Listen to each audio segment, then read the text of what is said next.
Class में आप सभी प्यारे छात्रों एवं किसान भाइयों का स्वागत है। यह वीडियो कृषि छात्रों एवं किसान भाइयों के लिए अत्यंत उपयोगी है। इस समय मार्च का महीना चल रहा है, सभी किसान भाइयों का खेत खाली होगा। हम आपको आज यह जानकारी देंगे कि उस खेत से कैसे वो मिट्टी का नमूना लें और उसको कैसे लेबोरेटरी तक, कैसे मृदा प्रयोगशाला तक उस मिट्टी को पहुंचाएं और मृदा परीक्षण कराने के क्या क्या फ़ायदे हैं। आज के इस आधुनिक कृषि में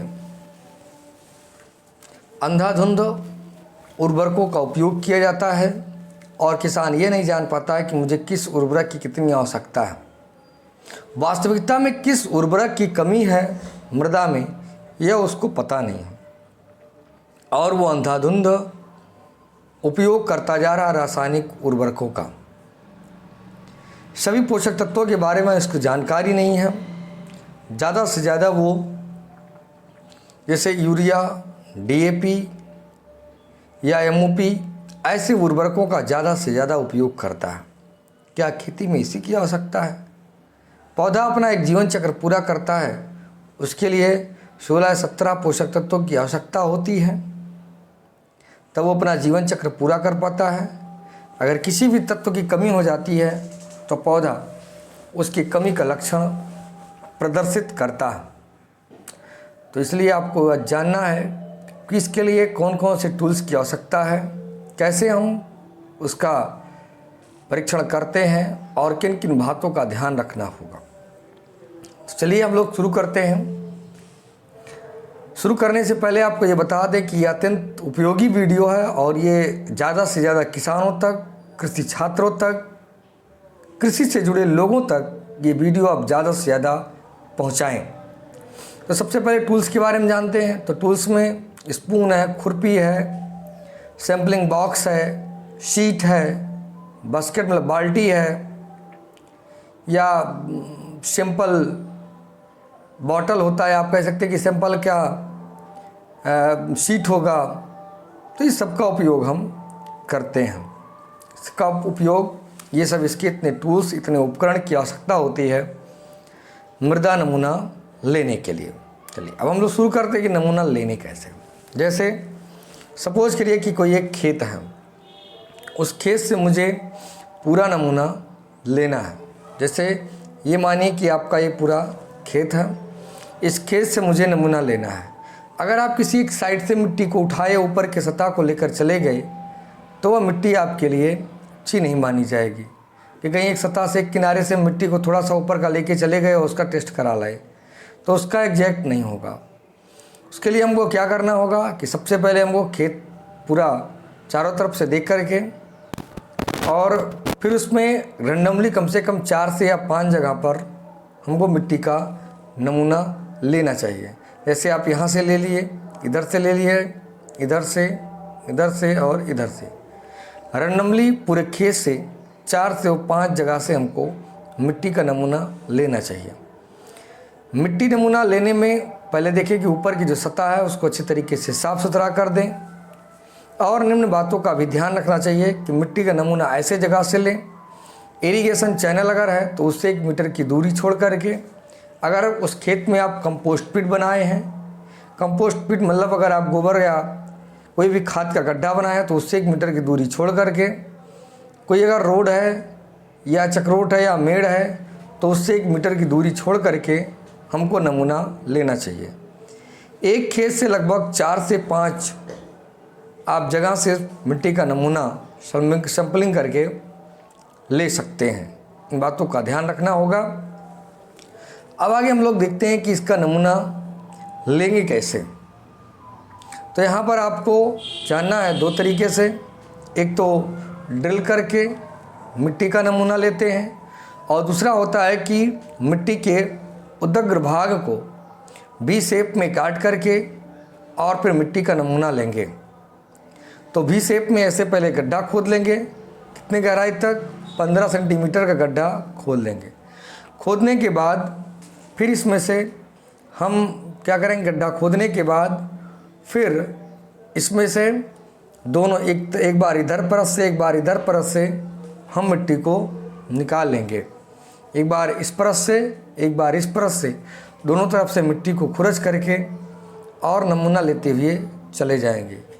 हम लोग नमूना इसी प्रकार से पूरे खेत से, जैसे कि आपको भी ऊपर बताए हैं कि 4 से 5 जगहों तक हम मिट्टी का नमूना ले लेंगे और थिकनेस मतलब बगल से स्लाइस से बगल से एक पतली परत के रूप में दोनों के परत मतलब एक बार इधर परत से एक बार इधर पतली परत से मिट्टी का नमूना हम प्राप्त कर लेते हैं। इस प्रकार से नमूना लेने के बाद फिर अगर आप आगे में देखें कि इसका नमूना लेने के बाद फिर कौन सी प्रक्रिया करते हैं, तो यहाँ पर आप देखेंगे मुख्य तौर पर जिसे पूरा खेत है, यहाँ से डंडबुली आपने लिया, किसकी सहायता से लिया, ये आपने किसकी सहायता से लिया, खुरपी की सहायता से लिया। तो ये खुरपी की सहायता से किस शेप में लिया आपने, वी शेप में लिया। वी शेप में लेने के बाद फिर आप मिट्टी को वी शेप में दोनों तरफ से ले लेंगे। लेने के बाद फिर मिट्टी को आप एक बाकेट में एक जगह पर मिट्टी को रख करके और वहाँ मिट्टी को आप मिलाते हैं। जैसे एक जगह मिट्टी का ढेर ले लिए, उसको आपस में एक किसी बाल्टी में रख करके मिट्टी को जो 4-5 जगह से आप रेंडमली मिट्टी लिए हैं उसको एक जगह पर मिला लेते हैं। मिलाने के बाद फिर उस मिट्टी को आप ऐसे गोल भाग में ऊपर फैला देते हैं। फैलाने के बाद फिर मिट्टी को 4 ऐसे बराबर भागों में बांट देते हैं और इधर आमने सामने के भाग को ले लेते हैं, 2 भाग को हटा देते हैं। ऐसा क्यों करते हैं? जो मिट्टी की मात्रा अधिक होती है उसको कम करने के लिए यह प्रक्रिया मुख्य तौर पर की जाती है। तो ऊपर के भाग को हटाने के लिए यह प्रक्रिया यहाँ तक आप करते हैं। उसके बाद में अभी भी अगर आपको लगता है कि मिट्टी ज़्यादा है तो आप फिर पुनः वही चीज़ फिर पुनः मिट्टी को 2 ऐसे पूरा जो मिट्टी बचा हुआ है उसको ऐसे फिर 4 बराबर भागों में बांट देते हैं और 4 बराबर भागों में बांट करके एक भाग इधर का और इधर का ले लेंगे और इधर ये दोनों भाग को हम क्या करते हैं, हटा देते हैं। ये प्रक्रिया हम तब तक करते हैं कि जब तक मिट्टी हमारी 500 ग्राम ना बचे, क्योंकि 500 ग्राम मिट्टी एक नमूना एक खेत के लिए सैंपल के लिए बिल्कुल पर्याप्त होता है। इससे लगभग सभी प्रकार का परीक्षण किया जा सकता है। जब 500 ग्राम नमूना बचे फिर उसको हम क्या करेंगे कि एक पॉली बैग में उसको ले जा कर के वहाँ पैक कर देंगे। एक पॉली बैग में उसको पैक कर देंगे और यहाँ पैक करने के बाद फिर उसके ऊपर टैगिंग कर देंगे पॉली बैग में उसको अच्छी तरीके से। अब पॉली बैग में पैक करने से पहले भी थोड़ी सी प्रक्रिया कर लेते हैं कि मिट्टी को पहले थोड़ा छायादार स्थान पर सुखा लेंगे। सुखाने के बाद उसको बारीक पीस लेंगे, उसको चाल लेंगे। चालने के बाद तब इसका डिवाइडेशन करके और 500 ग्राम मिट्टी को एक पॉली बैग में पैक करने के बाद फिर उसको उस पर आप टैगिंग करेंगे।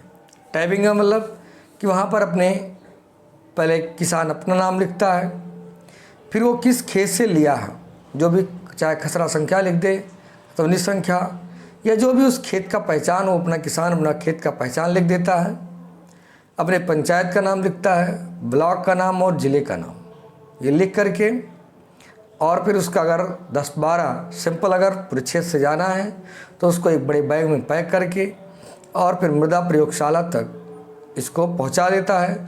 और इस प्रकार से मृदा प्रयोगशाला में वहाँ पर परीक्षण करके और संतुलित मात्रा पता चल जाता है कि आपके खेत में कितने पोषक तत्व उपलब्ध हैं और इसमें कितने और तत्व डालने की आवश्यकता है। इस चीज़ की आपको पूर्ण जानकारी हो जाती है। तो इस प्रकार से आप टोटल मृदा का परीक्षण मुख्य तौर पर कर लेते हैं।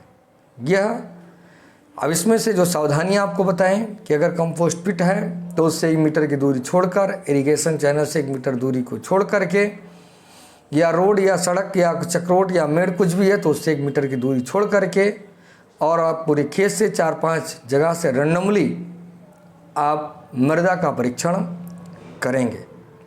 और इस प्रकार से अगर न हर साल तो हर तीसरे साल मृदा का परीक्षण कराना ये अत्यंत उपयोगी होता है, बहुत ज़्यादा ज़रूरी है। इससे आपको ये पता चल जाए कि खेत में किस तत्व की कमी और किस तत्व की अधिकता। जैसे हम ये मानते हैं कि हमारी शरीर गर्म है तो बुखार कई तरीके से हो सकता है। वो टाइफाइड हो सकता है, वो मलेरिया बुखार भी हो सकता है, और कोरोना के लक्षण में भी बुखार आ सकता है, शरीर गर्म हो सकता है।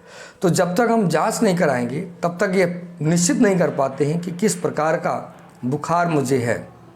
पता चला कि मुझे टाइफाइड है और हम कोरोना का इलाज कर रहे हैं, हमको टाइफाइड है मलेरिया का इलाज कर रहे हैं, तो ऐसा बॉडी पर साइड इफ़ेक्ट पड़ता है। इसी तरीके से सॉइल के साथ भी होता है। कमी नाइट्रोजन का है, हम फास्फोरस दे रहे हैं, कमी फास्फोरस का हम पोटास दे रहे हैं, कमी किसी माइक्रो न्यूट्रिएंट का हम प्राइमरी न्यूट्रिएंट दे रहे हैं, तो उसके स्वास्थ्य पर, मृदा के स्वास्थ्य पर बुरा प्रभाव पड़ता है और इससे किसान का लागत ज़्यादा लगता है, उत्पादन करने की क्षमता कम हो जाती है और इस प्रकार से ये काफ़ी नुकसानदायक सिद्ध होता है। तो ये आपका था मृदा नमूना कैसे लिया जाए, ये आपका एक वीडियो अब तक है। खुद सुनिए, औरों को सुनाइए, घर पे रहिए, सेफ रहिए, व्यस्त रहिए, मस्त रहिए। जय हिंद।